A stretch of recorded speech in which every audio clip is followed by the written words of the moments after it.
Karibu ndugu mtazamaji wa Luge Cooperative Online TV katika kipindi cha ushirika.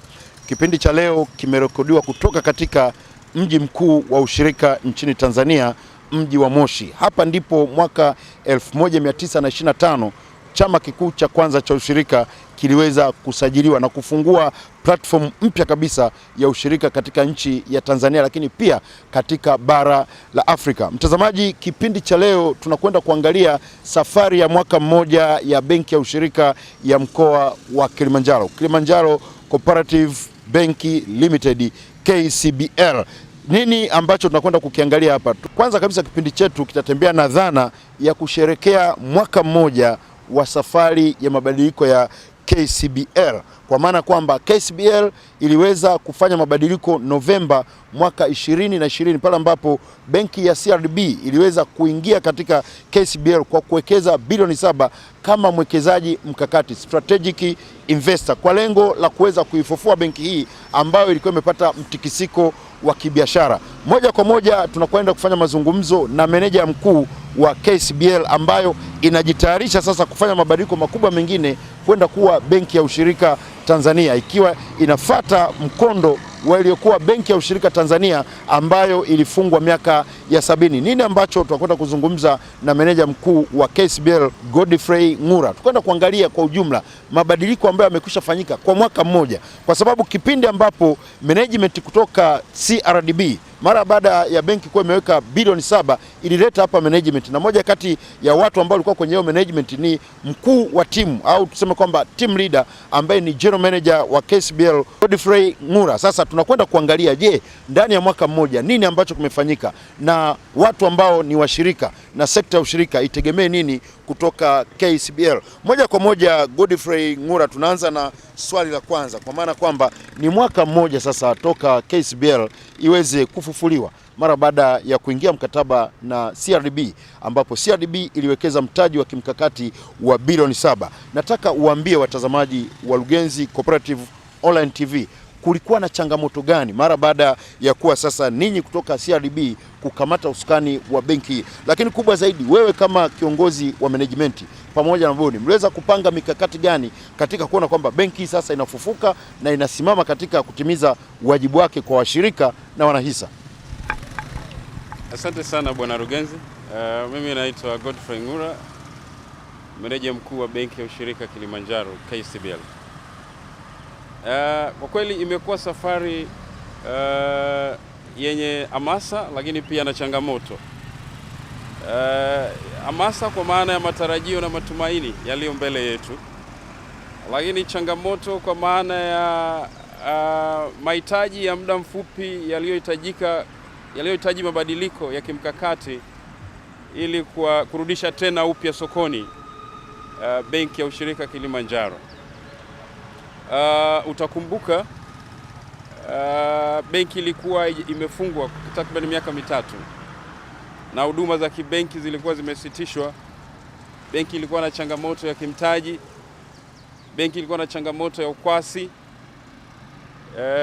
Pamoja na hayo, benki ilikuwa haiwezi kulipa wateja wake kutokana na amana walizokuwa wameziweka, na kwa hivyo kulihitajika sio tu mtaji, kulihitajika kurejesha matumaini sokoni katika kipindi cha mwaka mmoja, kulihitajika kujenga nembo mpya, kurebrand ili kuleta ushawishi kwa wateja sokoni. Kulikuwa na kazi kubwa ya kurejesha matumaini sio tu kwa wateja, lakini pia kwa wadau walioamini kwamba hii benki haiwezi kusimama tena. Kwa hivyo majukumu haya yalikuja na changamoto kubwa, sio tu ya usimamizi wala sio tu ya kimtaji, lakini kurejesha imani ya wateja na wana Kilimanjaro na wana ushirika kwamba hii benki inaweza kuwahudumia tena. Kazi kubwa imefanyika katika kipindi cha mwaka mmoja. Tumejaribu kwa sehemu kubwa sana na tunasherehekea mwaka mmoja wa mafanikio makubwa sana katika soko hili. Kwanza, tumeongeza mtaji wetu kutoka bilioni 1.8 wakati tunaanza mwaka jana mwezi wa 10 kufikia bilioni 2.7. Sio kazi ndogo. kazi kubwa sana. Washirika kote nchini, watu binafsi, taasisi, na kwa pamoja na kwa kujenga imani kwetu, kwa sababu tulijipambanua kwamba tunataka kujenga taasisi tofauti. Mamia kwa mamia wamewekeza kwa kununua hisa. Vyama vya ushirika kote nchini, sio tu Kilimanjaro, toka Tabora, toka Shinyanga, toka Morogoro, toka Iringa, vyama mbalimbali wamewekeza katika kipindi. Tutafika huko katika kadri tunavyokwenda na kipindi. Kwanza tuangalie, umesema kwamba ni mwaka mmoja ambao kwa hakika umekuwa ni wa matumaini, lakini umekuwa wa hamasa, kama ambavyo umesema kwamba kwa hakika benki ilishafikia mahala iko katika hati ya kufungwa, na kimsingi ilikuwa ni juhudi za serikali ya awamu ya 5 chini ya Mheshimiwa hayati Rais John Pombe Magufuli, mara baada ya kuwa amepelekewa benki 7 na BOT kwa ajili ya kuzifuta, lakini alipoangalia KCBL akaona inahusika na washirika, ikabidi serikali ifanye utaratibu wa kuona jinsi gani inaweza kuiokoa. Sasa ni mwaka mmoja mmeshatoka katika chumba cha wagonjwa mahututi. Mipango gani ambayo mnao sasa katika kuona kwamba benki sasa inakuwa? Labda kabla sijajibu hiyo, Rugezi, niwaambie watazamaji kidogo historia hiyo ambayo nafikiri ni muhimu sana kuiweka sawa, kwa sababu ya umuhimu wa ushirika.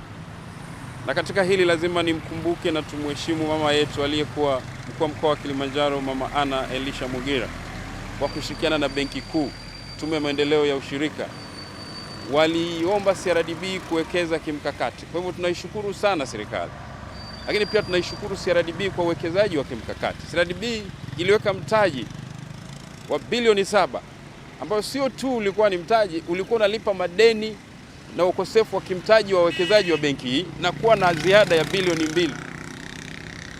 Lakini pili, uwekezaji wa CRDB ulikuwa unaipa management mpya benki ya KCBL.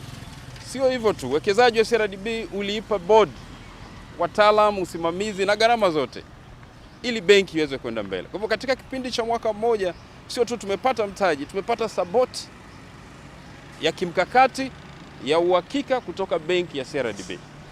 Na CRDB wametusaidia kwa sehemu kubwa sana, si kwenye masoko, kwenye kujenga brand, kwenye kuuza, na wamefanya kazi kubwa zaidi katika kugharamia management, kugharamia board. Na naweza nikasema kwa uhakika mafanikio tunayojivunia ndani ya mwaka mmoja ni kwa sababu CRDB walitushika mkono. Asante sana. Nini sasa mipango mikakati ya kuona kwamba benki sasa inakuwa, kwa sababu ilikuwa katika shimo, ilikuwa tayari kabisa inafunikwa, juhudi za serikali, lakini vile vile CRDB kukubali maombi ya serikali, benki kimsingi sasa tunasema kwa Kiingereza imestabilize, walau inasimama. Nini sasa mipango ya kuona kwamba hii benki inakuwa kwanza katika muonekano wa KCBL? Asante. Na ni muhimu sasa pia, ndugu mtangazaji Rugezi, kuelezea hali ilivyo sasa baada ya mwaka mmoja. Kwanza tunakidhi matakwa ya kimtaji. Benki na mtaji wa kutosha kwa maana ya kuwa na community bank. Minimum mtaji ni bilioni 2, tuna bilioni 2.7. Lakini pia benki na ukwasi wa kutosha kwa maana ya fedha za kulipa amana, kulipa wanaotudai, kulipa gharama za uendeshaji. Benki inajimudu, vitu ambavyo benki ilikuwa viwezi. Lakini pia benki kwa sasa inatengeneza faida kwa mara ya kwanza kwa mfululizo, mwezi hadi mwezi, tangu Januari mpaka sasa. Benki imeweza kuwa na uwezo wa kutengeneza faida, na tuna limbikizo la faida mpaka Septemba 30 ya shilingi milioni 18, tofauti na hasara iliyotarajiwa la milioni 216. Kwa hivyo tumefanya mambo makubwa katika kipindi kikubwa, lakini pia tumeongeza wateja. Tulikuwa na wateja 8,000, sasa hivi tuna wateja 12,000 zenye account active. Lakini pia tumeleta bidhaa mpya sokoni ambazo zimepanua wigo wa soko letu. Wateja wetu wengi sio tu vyama vya ushirika, tumeleta vijana, akina mama, wazee, na rika mbalimbali katika uchumi wa kifedha wa mkoa wa Kilimanjaro kupitia benki ya KCBL. Tumepanua wigo, tumeleta wafanyakazi, tuna bidhaa kwa huduma za mikopo, account za watoto, wafanyakazi. Tunatoa mikopo yenye riba nafuu ya muda mrefu kwa waajiriwa. Tumeenda mbali zaidi. Tumeona vijana waliomaliza shule ya msingi, waliomaliza form 4, bodaboda, bajaji, tunawapa mikopo kwa ajili ya kuendesha shughuli zao za kiuchumi. Na hii imetuongezea wigo mpana wa kusifika na kusikika sokoni, na kuongeza idadi ya wateja, na kuongeza ukwasi na amana kutoka kwenye soko. Yapo mambo mengi makubwa yanaendelea kufanyika ili kuisha na kujenga KCBL mpya. Sasa management pamoja na bodi katika dira yetu pana na ya muda mrefu, kwanza kuna dira ya kuiturn around, kuinyanyua benki upya ianze simame katika kipindi cha miaka mitatu. Lakini kuna dira ya miaka mitano ya kuhakikisha tunakuwa na benki kubwa, pana na ya kitaifa inayodumia vyama vyote vya ushirika kote nchini. Kwa mpango mkakati wetu wa muda mrefu ni kuibadilisha KCBL kuwa National Cooperative Bank kwa ajili ya vyama vyote vya ushirika, na ambao kwa kimsingi ndio Watanzania walio wengi, kwa sababu wako kwenye shughuli za kiuchumi za kilimo biashara, na ni 60% ya uchumi mpana wa taifa, kwa maana ya takwimu za Watanzania wangapi wako kwenye kilimo. Ukienda kusini utakuta wako kwenye korosho, ukienda kule magharibi unakuta kwenye tumbaku. Kigoma, Tabora, Katavi, Rukwa, Songea utawakuta washirika kwenye tumbaku, utawakuta washirika kwenye korosho. Ukija huku kaskazini, kahawa. Kule kanda ya Ziwa ukienda Kagera utawakuta kwenye kahawa. Pamba, Shinyanga, Kahama, Mara. Unaongelea watu wengi walio kwenye mnyonyoro wa thamani wa kilimo biashara, lakini ni washirika. Sasa kazi yetu kama bodi na kwa kusaidiana na management ni jinsi gani tunawahudumia hawa watu kimkakati kwa huduma za kifedha. Na hili ni ajenda yetu namba 1. Tunafanya mpango mkakati wa kuwa na benki ya taifa ya ushirika. Moja ya mafanikio makubwa katika kipindi cha mwaka mmoja sio tu bodi kuridhia njozi hii, lakini mkutano mkuu wa wanahisa wa Kilimanjaro Julai mwaka huu waliazimia kwa kauli moja kuruhusu kuwa na benki ya taifa ya ushirika na kuibadilisha Kilimanjaro Cooperative Bank kuwa National Cooperative Bank. Asante sana Godfrey Ngura kwa maelezo mazuri kabisa. Mtazamaji wa Ruge Cooperative Online TV, unaweza kanaona namna gani ambavyo natabasamu hapa anapofanya mahojiano na meneja mkuu wa KCBL, anapotamka kwamba hata mkutano mkuu wa KCBL umeweza kuidhinisha njozi timilika. Njozi timilika kwa maana kwamba ndoto ambayo inakwenda kutimia ya kuigeuza KCBL kuwa sasa benki ya kitaifa ya sekta ya ushirika Tanzania. Kumbuka mara baada ya uhuru mwaka 61, mwaka 62, kutokana na sekta ya ushirika hapa nchini kuwa namba 1 katika bara la Afrika, vyama vya ushirika na washirika kwa ujumla waliweza kuunda benki yao iliyojulikana kama Tanganyika Cooperative Bank mwaka 1962, wakianza na mtaji wa shilingi bilioni 1 na milioni 800. Mtazamaji wa kipindi cha ushirika ambacho kinaruka kupitia Ruge Cooperative Online TV, na kuambia hilo lilikuwa ni sawasawa na tetemeko la ardhi. Mwaka 62 unapokuwa na bilioni 1 na milioni 800, kipindi hicho unapotaka kubadilisha shilingi ya Tanzania na dola ya Kimarekani ilikuwa takriban shilingi za Tanzania 2 au 3 kwa dola moja. Kwa hiyo bilioni 1 na milioni 800 ilikuwa ni fedha nyingi sana, lakini hizi zilikuwa zinamilikiwa na washirika. KCBL sasa inakwenda kuamsha ndoto ya kurudisha benki ya ushirika ya kitaifa ya Tanzania. Mtazamaji, unaendelea kufuatia kipindi cha ushirika, ambapo leo niko na Godfrey Ngura ambaye yeye ni meneja mkuu wa benki ya ushirika ya mkoa wa Kilimanjaro Limited au KCBL. Na swali ambalo linafuata hapa, Godfrey Ngura, niambie sasa kwa niaba ya watazamaji hapa, mmefikia wapi katika kuona sasa njozi hii ya kuigeuza KCBL kuwa benki ya ushirika Tanzania? Mmefikia wapi katika kutekeleza njozi hii? Asante Ruge. Mchakato unaendelea na dira na nia yetu ni kuhakikisha kwamba kufikia mwakani, robo ya kwanza ya mwaka kesho, mwishoni mwa mwezi wa 3, tuizindue rasmi benki ya taifa ya ushirika. Kama nilivyoeleza awali, mkutano mkuu ulirasimisha na kuturuhusu, kwanza walifungua wigo wa wekezaji kuruhusu vyama vyote kumiliki hisa, na kwa hivyo hisa za benki ya KCBL zinauzwa kwa vyama vyote vya ushirika nchini, na hamasa ni kubwa. Vyama vingi vimepitisha makisio na wanaendelea kununua hisa. Hisa moja ni shilingi 500 kwa mtu mmoja au individual. Kiwango cha chini ni shilingi 200,000. Kwa taasisi au vyama vya ushirika ni shilingi 2,200,000. Lakini la pili, tunafanya mpango mkakati wa kusajili jina ili kuwa na National Cooperative Bank na kupata leseni ya benki kuu.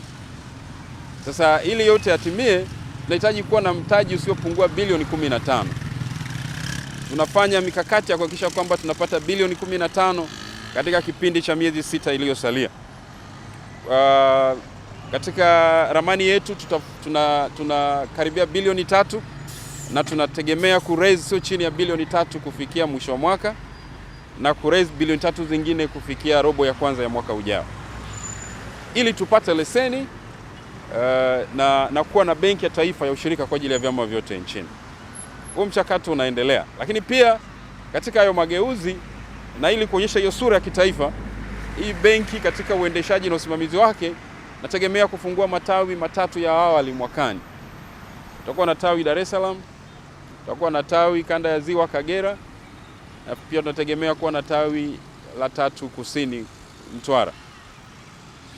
Sasa mikakati ya kuwa na matawi inategemea pia mkakati wa kuwa na mtaji na kupata leseni kutoka benki kuu, na ndio maana usiku na mchana mimi silali na bodi hatulali kuhakikisha kwamba tunapata mtaji hitajika. Tunahusisha vyama kununua hisa za benki yao, na labda nieleze, hii benki itakuwa ni benki ya wanaushirika kwa maana ya umiliki. Watamiliki 51%. Wao ndo watakuwa majority kwenye board na kwa maana ya kuisimamia benki, lakini pia wao ndo watakuwa soko kubwa la ile benki. Hatusemi hatutahudumia wengine, lakini kwa maana ya business model tunao walengwa wenye benki hii kwa kuangalia ukubwa wa tasnia, sekta yenyewe. Tunaona fursa kubwa ya kuwa na benki yao na wanaweza wakajiendesha kiuchumi. Kwa hivyo tumejipanga kwa kweli katika kipindi cha muda mfupi kuhakikisha kwamba tunapata bilioni 15, washirika wanamiliki 51% ya hiyo bilioni 15 kwa kuiraise, lakini pia tunafanya kazi kwa kushirikiana na sekta zingine binafsi na taasisi kupata 49% inayobaki, pamoja na CRDB na taasisi zingine. Hawa watakuwa ni wawekezaji wa kimkakati na huenda pia wakamiliki hisa zilizo chini ya 51%, ili washirika waendelee kuwa wamiliki na wenye benki yao. Mkakati mwingine mrefu pia wa muda mrefu ni kuhakikisha ili kuwa na sura ya kitaifa, benki relocate. Benki itakuwa na makao yake makuu kule Dodoma katika makao makuu ya nchi, ili Watanzania wote waweze kufikia huduma zetu za kibenki kirahisi. Niseme tu kwa hakika tumejipanga. Tumeona mwanga mkubwa sana huku katika kipindi cha mwaka mmoja. Tuna support kubwa ya serikali, tuna support kubwa ya bodi, na wafanyakazi wana energy, wako tayari kuona njozi na ndoto ya washirika kuwa na benki ya taifa ushirika inatokea. Asante sana Geoffrey Ngura. Jambo jingine ambalo ningependa ukawaeleza watazamaji, kwanza nimefurahi sana kusikia kwamba benki ya ushirika ambayo inatarajiwa kuundwa kwa maana ya National Cooperative Bank of Tanzania, 51% itakuwa inamilikiwa na washirika. Kwa maana hiyo washirika ndio ambao watakuwa na sauti kubwa katika benki, jambo ambalo ni zuri sana. Nataka sasa uambie watazamaji, benki ambayo inajengwa ni kwa ajili ya washirika. Nini umekuwa mwitikio sasa wa vyama vya ushirika, lakini vyama vya akiba na mikopo na sekta nzima ya ushirika katika kuona kwamba wananunua hisa na kuweza kuongeza sasa mtaji wa benki, ili inapofika katika robo ya kwanza ya 20 na 22 benki sasa iweze kuomba kibali kutoka BOT ili iwe ni benki ya kitaifa? Mwitikio umekuwa mkubwa sana Bwana Rugenzi. Ninavyoongea na wewe, vyama vya ushirika vya akiba na mikopo pamoja na vyama vya msingi vya kilimo vya masoko AMCOS wameshatoa commitment ya zaidi ya bilioni 9 kufikia Desemba. Sisi kazi yetu kama management na bodi tunafuatilia hizi ahadi na matoleo ambayo wametangaza hadharani na kwa kutuandikia kwamba watawekeza kiasi hiki, na wengi wameshaanza kuleta hizi fedha. Ndio maana tunahakika kwamba kufikia robo ya kwanza ya mwaka kesho tutakuwa na benki ya taifa ya ushirika bilioni 9, na sisi tuna bilioni, nimekwambia mpaka sasa tuna bilioni karibia 3, unaongelea bilioni 12.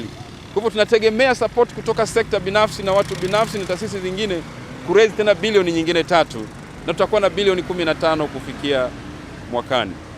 Hamasa imekuwa kubwa kama nilivyoeleza awali, vyama vingi vimeitikia karibia nchi nzima, na sisi tumejaribu kufanya kazi kwa kushirikiana na CRDB kupata platform na urahisi wa wao kuwekeza na kuleta fedha zao kupitia wakala wa CRDB kokote alipo nchini. Kupitia ATM wanaweza wakapata huduma, lakini kupata huduma kutoka matawi yote ya CRDB, na sisi tuna maintain account yetu na CRDB pia. Kwa hivyo wanaweza wakawekeza katika akaunti zetu ziko katika matawi yoyote ya CRDB kote nchini. Niseme kwa kweli vyama vya ushirika wamekuwa na tamaa ya kuwa na hii benki kwa muda mrefu, na imekuwa ni njozi na ndoto ya Tanzania Federation of Cooperative kuwa na National Cooperative Bank. Hata huko awali walishawahi kukusanya mtaji ambao kwa sasa wako tayari kuileta KCB katika mageuzi haya, na nimeongea na Bibi Teresia mara nyingi, wanajipanga makusanyo yale ya awali kwa sababu dira na nia ni moja. Tunashirikiana na TFC na vyama vya ushirika kuhakikisha kwamba bilioni 15 inapatikana, na mpaka ninavyoongea na wewe katika fedha tulizo nazo karibia 70% zimetoka kwenye vyama vya ushirika vya akiba na mikopo, lakini pia vya kilimo. Na umoja wetu pia na tume ya maendeleo ya ushirika inatusaidia kupata access, ushawishi kutoka kwa mrajisi, akitusaidia vyama kupata imani na hichi tunachojaribu kukifanya. Tume ya maendeleo ya ushirika, TFC, bodi kwa pamoja, nataka niwahakikishie vyama viko tayari na ndoto ya kuwa na benki ya taifa ya ushirika itatokea. Strategy ziko nyingi. Unaweza ukaingia kwenye sekta ambayo watu wako tayari. Kwa mfano, ukiingia kwenye simu utakutana na Tigo na Voda na makampuni mengine TTCL. Ukiingia kwenye mabasi hapa Moshi utakutana na Machame, Kilimanjaro. Kwa hivyo utakutana na mabaharia tayari wanaogelea. Ingia kwenye masekta ya mabenki utakutana na mabenki yanapambana. Unapoongelea Blue Ocean Strategy, ina maana umeamua kufyeka msitu. Unafyeka msitu ambao wewe peke yako mwisho wa siku utakuwa giant. Hongera sana Geoffrey Ngura, kwa kweli unanifanya. Kwa hivyo unapoiangalia sekta ya ushirika unaona lipori linalohitaji mfyekaji. Na mfyekaji ni sisi. Mfyekaji ni KCBL. Asante sana Ngura. KCBL katika mpango tuna transform sio tu kuwa KCBL kuwa National Cooperative Bank. Na labda niseme hili Rugenzi. Ni muhimu kushindana kimkakati. Moja, huo utofauti wa sekta unatutunanisha, unatupa utofauti. Lakini la pili ambalo ni la msingi sana, lazima tuwe na bidhaa na huduma zinazofanana na sekta yenyewe. Hakuna ushindani mkubwa kuliko huo. Kwa hivyo huduma na bidhaa zetu zitaakisi aina, daraja, maisha na walengwa wa huduma zenyewe. Kwa hivyo kwa sababu nataka kumhudumia mkulima kijijini au mjini, unataka kumhudumia mtu mwenye maisha ya chini au ya kati, lazima bidhaa, huduma, bei zifanane na huyo mtu. Lakini jambo la tatu la kimkakati la ushindani, ili uwe na ushindani endelevu, lazima ujue ni kwa nini mtu au daraja hili la watu karibia 60% kwanza hawana account benki, hawatumii huduma za kifedha, kwa sababu 20% tu ya Tanzania wana account katika mabenki ya fedha ya biashara. Kwa hivyo hii benki inaenda sio kuangalia kwa nini watu gani tuwape huduma. Tunaenda kuangalia ni kwa nini watu hawatumii huduma za kibenki, na sisi tutajibu hilo swali. Tutajibu hilo swali kwa kutoa majawabu kwa yale ambayo yanawafanya wao wasitumie huduma za kibenki. Nitakupa mfano Bwana Rugenzi. wakati ambapo kuna asilimia 60 tu, asilimia 20 tu ya Watanzania kwenye sekta ya fedha wana account, asilimia karibia 80 ya Watanzania wana fedha zao kwenye M-Pesa, kwenye vikoba na kwenye vibubu. Kwa hivyo sisi tutashindana na vikoba, tutashindana na vibubu, tutashindana na vigodoro ambako hela zinawekwa. Kwamba kwa nini zinawekwa kwenye godoro? Tutakuwa na benki itakayojibu hilo. Kwa nini vinawekwa kwenye vikoba? Kuna kitu gani katika mazingira ya kibenki ambayo sio rafiki ili wana Tanzania kwa wingi wao watumie huduma za kibenki? Unapojibu hayo, unakuwa benki kwa ajili yao. Kwa hivyo tutashindana na magodoro, sio mabenki. Tutashindana na vikoba, sio mabenki. Tutashindana na Watanzania ambao wanafikiri kwa nini benki sio rafiki, na hii ndio benki kwa ajili yao. Asante sana Geoffrey Ngura. Mtazamaji, tunamaliza ngwe ya kwanza ya kipindi cha Ushirika ni Maendeleo, Ushirika ni Uchumi, Ushirika ni Uzalendo. Tunakwenda katika ngwe ya pili, lakini kabla sijatoka hapa mtazamaji, kwa hakika kipindi cha leo mimi ni mtu wa kucheka na kufurahi tu, kwa sababu kwa hakika Geoffrey Ngura ambaye yeye ni mbobezi katika sekta ya benki analisha ubongo wangu, lakini naamini analisha ubongo wako kwa namna gani ambavyo benki ya ushirika ya kitaifa Tanzania inakwenda kujibu maswali. Kwa nini Watanzania wengi hawaweki fedha zao katika mabenki? Kwa nini Watanzania wengi hawana akaunti katika mabenki? Lakini kubwa zaidi, anasimama katika maeneo mawili. Kwanza kabisa ni kujibu maswali katika sekta ya ushirika. Kwa nini sekta ya ushirika haijajiingiza sana katika sekta ya benki? Hilo swali linakwenda kujibiwa na National Cooperative Bank of Tanzania. Lakini jambo la pili ambalo anakwenda kulitumia kuona kwamba benki hii inashamiri, benki hii inasimama katika nafasi yake katika kuchachua sekta ya ushirika Tanzania, anatumia strategy inaitwa Blue Ocean Strategy, ya kwamba yeye kama mwogeleaji ameingia pale kwenye bahari pup. Sasa bahari ana uamuzi wa kwenda kushoto, uamuzi wa kwenda kulia, uamuzi wa kuzama na kuibuka, kwa maana kwamba uwanja ni mpana sana. Hiyo ndio National Cooperative Bank of Tanzania ambayo inakuja kupitia KCBL. Usiondoke, ukirejea hapa tunaendelea na interview yetu.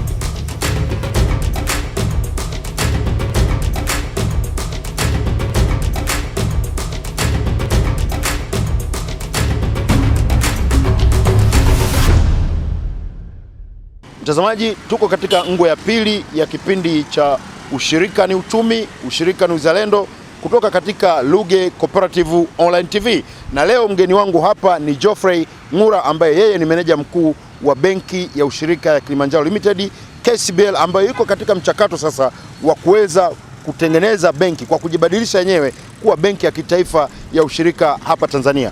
Ngura, tunaendelea na mahojiano tunapoelekea sasa katika kuona kwamba benki ya ushirika Tanzania inaundwa mwaka 2022. Kwa sasa katika kufanya mazoezi, katika kufahamu uwanja wa sekta ya ushirika, mmetenga kiasi gani cha fedha kwa ajili ya kukopesha sekta ya ushirika hapa katika KCBL? Lakini hizo fedha tunapozungumza leo, ngapi tayari ziko mikononi mwa washirika na ngapi ambazo hawajazifuata, ili waambie waje wazichukue kwa sababu watengea kwa ajili yao? Asante Ruge. Kama nilivyosema, moja ya mafanikio makubwa ya mwaka mmoja ya mageuzi ya kimkakati tunayofanya ni uwezo wetu mkubwa wa kutoa mitaji na mikopo katika kipindi kifupi hiki kwa wafanyabiashara hasa wa mkoa wa Kilimanjaro. Utatambua kwa sasa leseni yetu inaturuhusu kufanya biashara mkoani Kilimanjaro.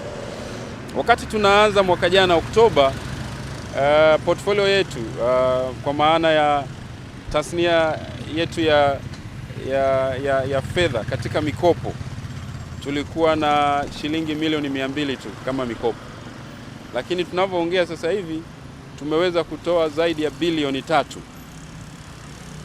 kwa vyama vya ushirika, kwa watumishi, kwa vijana na kina mama, kwa SACCOS na AMCOS za hapa mkoani Kilimanjaro mpaka tunavyoongea. hizi fedha ziko na zinaendesha shughuli zao za kiuchumi na wanafanya vizuri sana. Takwimu zetu za mikopo chechefu wakati ule ilikuwa 90%. Tunavyoongea tuna chini ya 9% ya mikopo chechefu. Wamerejesha mikopo yote ambayo walikuwa irejeshi, lakini pia wameendelea kufanya vizuri katika kurejesha mikopo mipya tunayotoa. Ukuaji huu sio wa kawaida, unaonyesha utayari wa soko, hitaji la fedha na mitaji, na vyama vingi katika bilioni 2.7 ambazo tumetoa, vyama vya ushirika vimechukua karibia 60% ya hiyo fedha, kwa maana ya SACCOS na AMCOS. Lakini pia tumetenga fedha za ziada bilioni 3 ambayo mpaka naongea na wewe tumeshatoa milioni 700 kwa ajili ya kukusanya kahawa za wakulima kupitia chama kikuu cha ushirika mkoani Kilimanjaro KNCU, na wanakusanya na kuweka katika ghala kwa ajili ya minada na kupeleka nje. Tumetenga zaidi ya bilioni 3 na hili zoezi litaendelea mpaka mwakani mwezi wa 4. Katika hizi bilioni 3, nusu yake, bilioni 1.5 itatumika pia katika shughuli za pembejeo. Hatutaki tu kukusanya mazao, nataka tuwe sehemu ya uzalishaji wa kahawa yenyewe. Kwa hivyo pia tunakopesha miche, tunakopesha pembejeo kwa maana ya mbolea, madawa na kusaidia huduma mbalimbali za ugani. Kesho kutwa tu kesho actually tutazindua huduma na mkuu wa wilaya pale Huru, ambapo tutakuwa tunawapa wakulima na wateja wetu miche, bima za afya na account. Kigezo ni kufungua tu account KCB. Tutawapa mikopo isiyo na riba za afya zao ili wawe salama, wafanye shughuli za kilimo, yeye, mama, baba na mtoto mwaka mzima. Alafu akiuza msimu unaofuata ile bima anairejesha bila gharama yoyote, na bima ni shilingi 76,000 kwa mwaka mzima. Inamsaidia huduma na kupata huduma zote za matibabu, lakini pia miche kwa ajili ya kuendesha shughuli za kahawa. Ni muhimu sana sio tu kukusanya kahawa iliyozalishwa, kusaidia wakulima ili kuongeza uzalishaji, lakini sehemu nyingine ya hii fedha inatumika kukusanya kahawa na kuleta ghalani katika magala, mfumo wa magala stakabadhi ghalani. Lakini jambo la pili, fedha hizi pia tumetenga kwa ajili ya kupeleka kahawa nje. Tutaipa KNCU dola milioni 600, dola 600 kwa ajili ya kupeleka kahawa nje, ambazo zitakuwa zimeuzwa na kukusanywa mnadani. Kwa hivyo unaweza ukaona fursa ziko kubwa sana, soko lipo, vyama na wateja wako tayari. Tunahitaji mtaji tu, tunahitaji mtaji ili tutoke nje ya Kilimanjaro. Kama tumeweza kufanya haya katika mkoa mzima, hebu fikiria balance sheet hii benki inaweza kuwa nayo kama tutakuwa tumefanya hivi kila mkoa, kwa maana ya kuendesha shughuli za kibiashara katika mnyororo wa thamani kupitia vyama vya ushirika kote nchini. Inaweza kawa ni benki kubwa hujawahi kuona. Na nataka nikwambie Ruge, Mungu akitupa uhai na mimi niishi nione, hii ndio benki ya Tanzania ijayo. Asante sana Geoffrey Ng'ura. Mtazamaji, si maneno yangu, ni maneno ya meneja mkuu Kilimanjaro Cooperative Bank Limited KCBL, Geoffrey Ng'ura, akisema benki ya kitaifa ya ushirika inayokuja ndio benki ya Tanzania. Usikose kumiliki kipande cha benki, kwa sababu ndio usalama wako, lakini ndio ustawi wako kwa siku zijazo. Twende katika eneo jingine muhimu. Sasa hivi KCBL inajitayarisha katika kuwa benki ya kitaifa ya sekta ya ushirika, lakini huwezi ukataka mechi za kimataifa wakati mechi za kitaifa huziwezi. Kwa sasa benki imeweza kuhudumia kwa kiasi gani mkoa wa Kilimanjaro? Ni muhimu sana kuanzia nyumbani, na tunaanza na baby step. Kama nilivyosema, tuna account zaidi ya 12,000 za account za kina mama, watoto, vijana, vyama vya ushirika vya mkoa wa Kilimanjaro venye amana zaidi ya bilioni 4.5. Kwa tumeweza kukusanya amana za Watanzania wana Kilimanjaro kama sehemu ya ukwasi na uwekezaji zaidi ya 4.5 billion. Lakini nimesema hapo awali kwamba kama mdau wa ushirika na mdau wa maendeleo ya mkoa tumesupport ukuaji wa sekta ya kiushirika hapa tumeifufua KNCU. Tumeipa mtaji. KNCU sasa hivi inakusanya kahawa kwa wakulima. Kazi ambayo KNCU haijafanya miaka 6 iliyopita. KNCU iko barabarani imerudi. Na tunafanya kazi kwa partnership na KNCU kwa sababu ana wanachama zaidi ya 93. Ananunua kahawa za wakulima na kuziweka ghalani ili kupeleka nje. Tunaisaidia KNCU. Nakwambia tumeshatoa zaidi ya bilioni 1. Lakini pia tunaipa dola 600,000 ili ipeleke kahawa hizo nje. Lakini pia tumesaidia wafanyakazi wa mkoa wa Kilimanjaro. Tuna mikopo tumetoa kwenye sekta karibia bilioni 1.2 kwa wafanyakazi wa halmashauri za wilaya zote 6 za mkoa wa Kilimanjaro.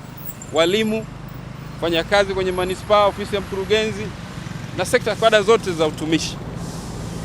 Lakini pia nimesema kwamba tumesaidia kwa sehemu kubwa vijana katika mkoa huu kwa kuwezesha katika kujiajiri wenyewe. Tuna bidhaa maalum na mahususi kwa ajili ya kina mama, vijana kwenye vikoba, lakini pia vijana kwenye bajaji na bodaboda. Kwa hivyo hii ni benki yao.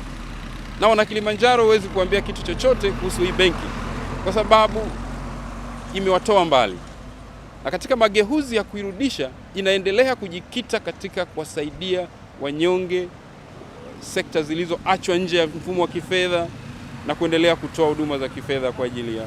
Na tunapata support kubwa sana ya serikali ya mkoa. Kama kuna kitu serikali isingetamani isitokee ni kwamba hii benki isitimie njozi zake ya kuwa na benki ya taifa ushirika. Kwa hivyo mkuu wa mkoa wetu Bwana Kigaigai, Mheshimiwa Kigaigai na mkuu wa wilaya Bwana Said wameendelea kutusaidia usiku na mchana kutimiza dhira adhima yetu ya kuwa na benki ya taifa ya ushirika kupitia KCBL. Na hii benki itaendelea kuwahudumia wana Kilimanjaro. Asante sana. Vizuri zaidi. Na labda niseme hili pia. Katika hili wana Kilimanjaro wameonyesha utashi na ukomavu wa hali ya juu sana. Maana pia wangeamua kupambana na wenyewe. Lakini wamesema hapana, twende wote. Wamealika Watanzania katika ujumla wao, vyama vyote kote nchini kuwa sehemu ya hii safari. Wameshinda uchoyo na ubinafsi. Wanasema njoni tuungane pamoja tuwe na benki ya taifa ya ushirika. Na wao badala ya kuhangaika kutafuta benki mpya, nasema tuna benki hapa, tuiboreshe, tuiongezee mitaji, tuitanulie soko iwe na watu wengi zaidi ili tudumie wana ushirika. Na katika hili ni wapongeze sana wamiliki na wanaisa wa sasa wa benki ya ushirika Kilimanjaro. Asante sana Geoffrey Ngura. Sasa hivi tuko katika kizazi cha teknolojia, kwa maana kwamba wanakuambia kila kitu ni kiganjani. Ni kwa namna gani sasa KCBL mpaka sasa inapojidarisha kwenda kuwa benki ya ushirika ya kitaifa imekwisha weka mikakati na kuitekeleza kuona kwamba benki inakwenda kidijitali mpaka kwa wateja? Asante Bwana Rugenzi. Moja ya mafanikio makubwa tunayojivunia katika kipindi cha mwaka mmoja ni uwekezaji mkubwa tuliofanya katika TEHAMA.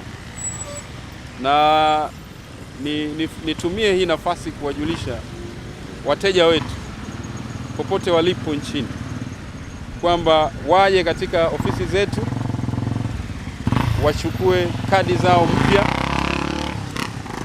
Tunatoa huduma za Visa, KCBL Visa Card, na kila mwenye account KCBL kwa sasa anaombwa kuja kuchukua bidhaa mpya tulioanzisha sokoni ya KCBL Visa. Hii ni kadi ya kimkakati inayomruhusu mteja kupata huduma ya kifedha popote nchini Tanzania kutoka benki yoyote inayotumia Visa Card. Kwa hivyo hatuko tu Moshi. Katika kipindi cha mwaka mmoja tumepeleka benki popote nchini bila kuwa na matawi huko. Hiyo ni nguvu ya teknolojia. Kwa hivyo mteja yote wa KCBL mwenye account ya KCBL ambayo kwa sasa ina tawi moja Moshi anaweza akahudumiwa Tandaimba, anaweza akahudumiwa Songea, anaweza akahudumiwa Shinyanga kwa sasa. akiwa na kadi yake ya KCBL Visa. Lakini tumefanikiwa katika kipindi cha mwaka mmoja kwa kutumia teknolojia kuwa na KCBL wakala ambayo inaruhusu wateja wetu wote wakisha kuwa na kadi yao ya Visa kupata huduma kwa wakala yeyote wa CRDB. Tumeunganisha mifumo yetu, kwa hivyo hata wakala yote tu hapa mjini ukisha kuwa na kadi yako ya KCBL, ndio maana tunawaalika wateja wetu wote wenye account KCBL waje wachukue kadi zao. Alafu si lazima uje pale tawini ili upate hela au uweke hela. Nenda kwa wakala yeyote wa CRDB. Sio tu hapa mjini Moshi, lakini kote nchini.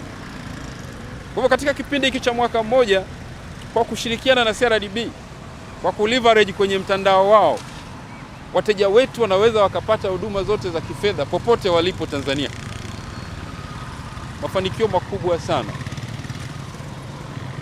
Na dira yetu katika kipindi cha miaka 3 au 5, pamoja na kwamba tutafungua matawi ya kimkakati, matawi 7 kikanda, lakini tutafungua matawi ya kitehama, ya kiteknolojia kupitia wakala, kupitia simu za mkononi. Lakini tuna dira ya kimkakati ya kuhakikisha kwamba kila ofisi ya AMCOS au SACCOS ni tawi la KCBL. Unaweza ukafikiri hilo ni benki la aina gani? Litakuwa ni giant.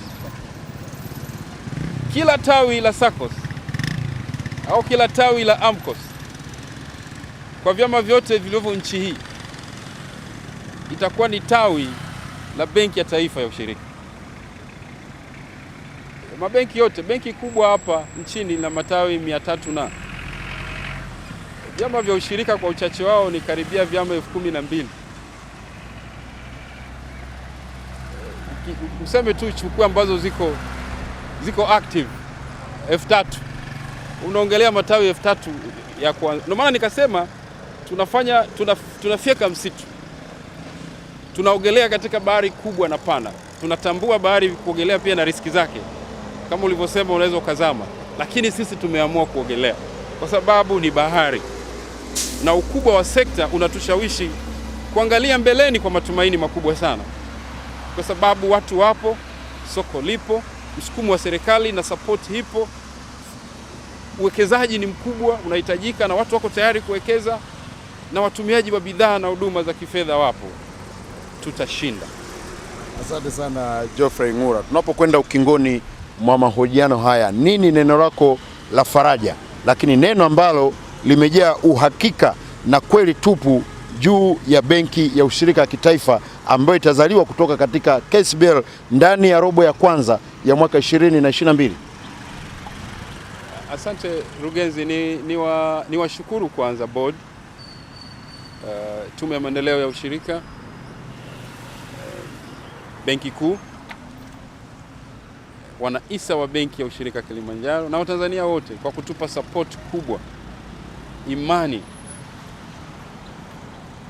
Shukuru pia CRDB kwa kutuwezesha, kutushika mkono. Tunaanza kutembea wenyewe. Na uwekezaji wa kimkakati wa CRDB unaishia mwaka kesho kutwa.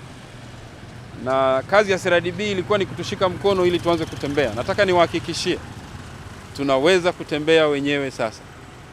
Katika kipindi cha miaka 3 ijayo, hii benki itakuwa na miundombinu yake, itakuwa imeshajitanua na kujenga jina, na niwaalike wanaushirika kutuunga mkono katika jitihada hizo ili tusimame kwa mikono yetu na miguu yetu wenyewe. Moja, niombe tuwekeze kwa kweli, tuwekeze kadri tunavyoweza kama wanaoshambulia. Hisa za KCBL ziko tayari kwa ajili yetu. Na labda niseme hili, ni muhimu kuwekeza sasa kuliko baadaye. Hakuna fursa nzuri ya kuwekeza kama kuwekeza wa kwanza. Maana bei inakuwa iko chini. Hatujajua hilo lidude likubwa mbele litakuwaje. Na litakavyokuwa vyovyote vile itakavyokuwa, thamani yake haitakuwa sawa na sasa. Kwa hivyo ukija wakati huo utakutana na bei ambazo ziko juu za thamani ya wakati huo. Na kwa hivyo utawekeza kwa gharama kubwa zaidi.